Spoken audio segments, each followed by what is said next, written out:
We're gathered here today, joining 24 cities across Canada and 11 cities across the United States, and rallies and protests in many NATO countries who are in Afghanistan, such as Denmark and Italy and Spain and Germany today as well. We know that the answer is not billions of dollars spent on war. We know that peace and justice cannot be built on death and destruction in these countries, and that our money, billions of dollars, must be spent, invested in people, invested in social justice, invested in dealing with the root causes, eliminating poverty, fighting environmental degradation and climate change, fighting for social justice against inequality. This is what we must put our efforts towards and what we must build. So we have a little message for Bush and Harper. It goes something like this. Bush, Harper, here's our plan. Troops out of Afghanistan. Bush, Harper, here's our plan. Troops out of Afghanistan. Bush, Harper, here's our plan. Troops out of Afghanistan. Bush, Harper, here's our plan. Troops out of Afghanistan. All right. So next we're going to hear from our keynote speaker, who's traveled many miles to be with us here today, Malala Joya. Malala Joya has been called the most outspoken woman in Afghanistan. She's the youngest member of parliament elected to the National Assembly, and she's been suspended from parliament for speaking the truth, for speaking out on behalf of women's issues, for being an advocate for women and children in Afghanistan, and facing and challenging and speaking up against the warlords, drug lords, and criminals in her country. She has faced 4 assassination attempts on her life. She's had numerous death threats. She's been physically attacked in Parliament. And yet, in face of that, she's undertaking projects in Afghanistan to help the people. She has an orphanage, literacy classes for girls, free health care. And we're very pleased she's also been nominated for the Sakharov Peace Award by the European Parliament. She's truly an inspiration to us all. She is loved by the Afghan people, loved by freedom and peace-loving people of Vancouver. Please give Malala a very warm welcome, and let's show her some love.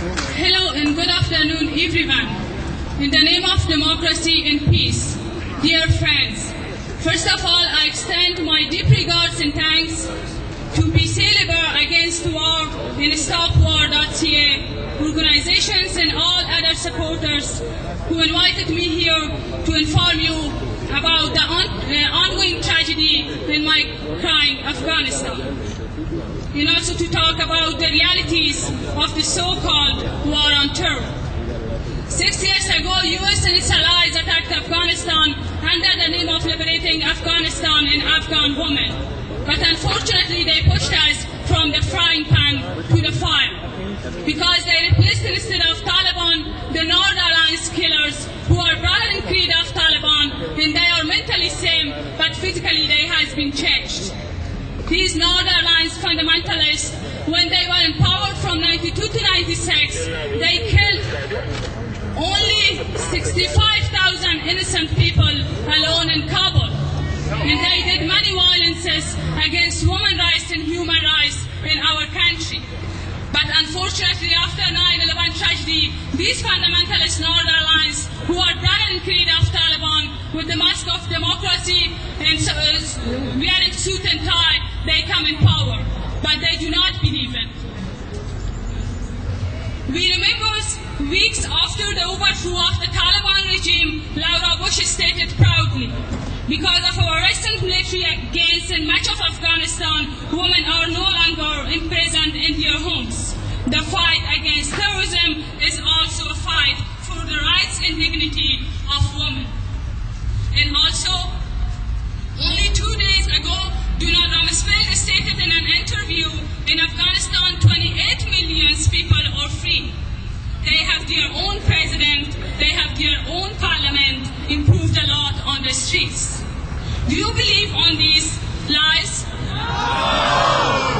I'm here now to tell you about the dishonesty and falseness of such statement given out of such bankruptcy of the U.S. policies in Afghanistan. In November 2001, Colin Powell, the U.S. Secretary of State, said, "The rights of women in Afghanistan will not be negotiable." But on July 17, 2007, the U.S. State Department trafficking reports lists Afghanistan among the countries where trafficking of women and children for sexual exploitation is on its verge. But this is a lie in throwing dust on the eyes of people of the world. In reality, the condition of Afghan women not changed to positive, but they are suffering more than ever. And instead of going into much details of the women's rights catastrophe in Afghanistan, let me give you a few shocking examples to describe the terrible conditions of Afghan women in our country. The number of suicide cases among Afghan women was never such high as it is today. According to official figures, 250 suicide cases have been reported in the first 6 months of the 2007. 18-year-old Somaya hung herself by a rope because she was to be sold to a 60-year-old man. Another woman called Bibi Gold locked herself in animal stables and committed suicide. Then her family found nothing except her bones. According to Uniform Survey, 65% of the 50,000 widows in Kabul and thousands of women all over Afghanistan see suicide as the only option to get rid of their miseries and dissolution.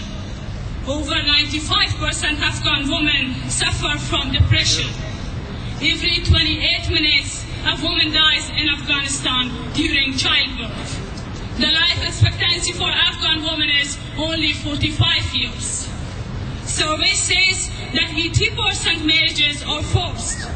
Commanders of the North Alliance fundamentalists, in the areas of their control, they are kidnapping and rape girls and women.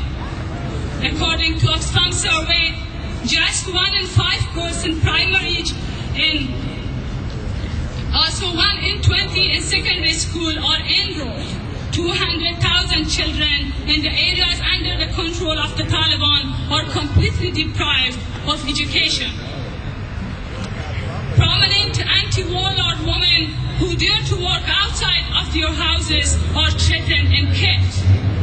Some activist women like Nadia Anjuman, Safia Majan, Shikiba Sangamaj, Shaima Rezai, Zakia Zaki, and this list can be prolonged, that recently has been killed in Afghanistan. This list shows the disastrous condition of Afghan women today. Any kind of crimes and brutalities are exercised against women, but impunity prevails across Afghanistan and no one is prosecuted for such crimes.